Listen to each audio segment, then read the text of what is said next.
Hey guys, Hakuna Medita here to bring you an analytical breakdown of the Luxury Championship Series 11 that concluded over the past weekend, which used the new March 2021 ban list. I'll be going over some numbers related to top cut in the event, including the most played hand traps and staples. Now sadly, this is the last time I will officially cover the LCS events. I'm still going to create these top cut breakdown videos though, but they'll just be on my channel moving forward. It's been a blast working for Luxury Gaming and I'm glad to have been a part of it. Lastly, a big shout out to our sponsors MetaMats, YGO Daily, and Imperial Gaming and Collectibles for their support for the LCS. I will also have all of their links down below. Okay, well let's just get started. So at LCS 11, we had a pretty diverse representation of decks. Now we saw 37 Dragon Link decks, but technically Eldritch variants had the biggest representation with 18 Eldritch Zodiac and 22 other Eldritch lists like Dragoon, Pure, and other variants. I mean, there was even an Eldritch Trickstar in there. Not surprisingly, Dinos make a big comeback in representation because with the new ban list and the lack of time of testing for everyone, people probably expected Dragon Link to have the most representation, which means Dinos will likely do well too. A lot of Shadal variants as well, and you see the past top contenders like Virtual World and Drytron taking a big backseat for now for this event. I'm sure with more time for testing, at least Virtual World will make it back in terms of representation. Now as for the top 16, a lot of invoked builds basically. We had 3 Dogmatica invoked and 3 Shadal invoked, and 2 of them actually played a 3-card Dogmatica package, so I opted to still categorize them under Shadal instead. And then Dinos and Dragon Link take the other big slices of the pie in top cut, followed by 2 Eldritch Zodiac lists. Now a huge surprise was a Mech Knight invoke list making it up in the top 16, where there were actually 3 Mech Knight lists at the whole event, and out of only 6 Prank Kids lists, 1 made it to top cut as well. So the deck list from these 16 decks will be the focus for this video. So I'll just leave this challenge bracket here for you guys to pause if you want to see how the matchups fared. To just focus from the top 4, Ryan Yu with Dinos beat Christian, who played Shadal invoked, and on the other side of the bracket, Ben with Dragon Link took down Leonardo, who was playing Eldritch Zodiac. And then in the finals, Dragon Link did ultimately take down Dinos to take the crown, so congrats to Ben, but also to everyone who made top cut. Okay, so now let's go over the hand trap count in the different decks. I categorized it by 7 groups here, but of course some categories only consist of 1 deck count.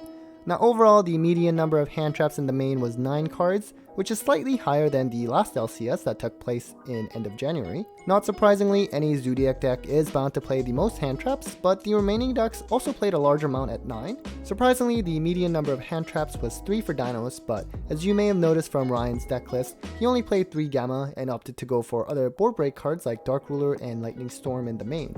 Everyone still played a good amount of hand traps on the side as well, with a median of 4.5 cards. And as for Backrow hate cards like Lightning Storm, Cosmic Cyclone, and Red Reboot, I again have it laid out here by the same 7 groups, but this time looking at the median number of Backrow removal cards in the side, since generally people don't play too much Backrow hate in the main, particularly for this format.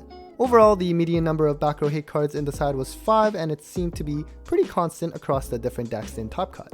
And finally, you guys are probably sick and tired of these visuals by now, but let's finish off with the top 10 most played hand traps and staples in Top Cut. Ash Blossom is everyone's favorite, being played in all decks, but Nibiru is now being main decked a lot again, with the expectation that Dragon Link was going to be the most played deck in this tournament. Lancey again is popular, except this time it was common for not Virtual World but for Dinos, although it is useful against other decks like Dragon Link and Burduck.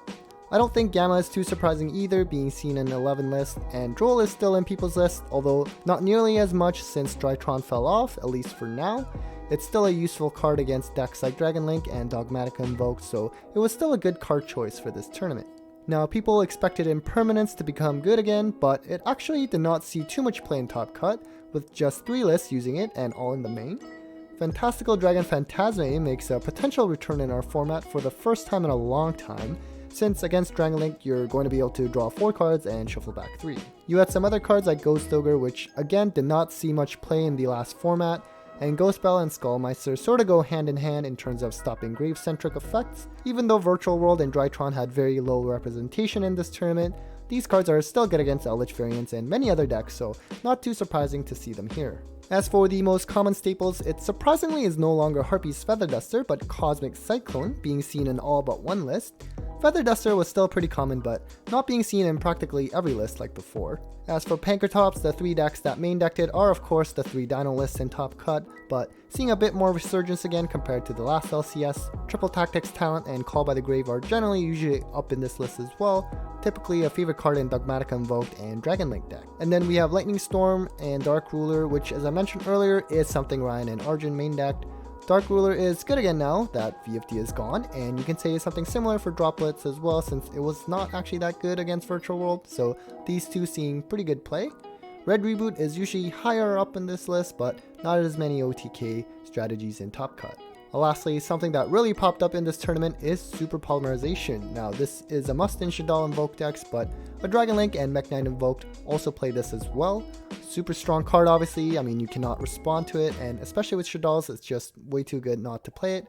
Maybe it'll start seeing more play in other decks as well. Alright guys, that's it for the Top Cut breakdown of LCS 11. I just want to thank the Luxury Gaming team for having me. It's certainly been an amazing experience. I'm sure whoever else takes over in creating the deck breakdown posters will do a great job. Again, I'll continue to bring these LCS Top Cut breakdown videos just on my channel, so feel free to check me out as well. So for one last time on this channel, take care guys.